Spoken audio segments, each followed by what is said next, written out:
মাংস বইল দিছোঁ আৰু আজি নতুন ৰেচিপি এটা বনাম বইল মাংসৰ। ইয়াতে অলপ নহৰু আদা পেষ্ট দি ল'ম।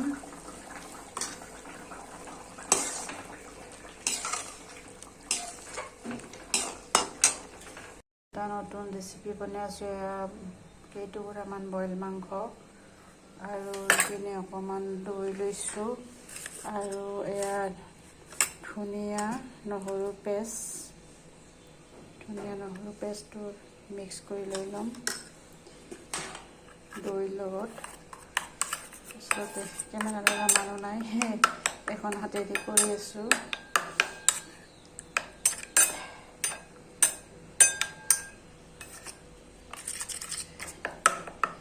আৰু এয়া মই পিঁয়াজ আৰু কুকুম্বাৰ তিয়ঁহ দি দিম মাংসৰ ওপৰত।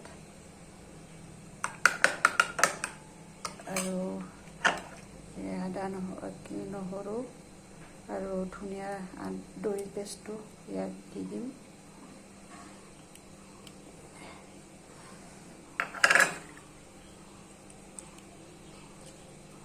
এইটো ছোৱালীয়ে খাব বিচাৰিছে, কেনেধৰণৰ হ'ব এইটো নাজানো। তাই এইটো নতুন ৰেচিপি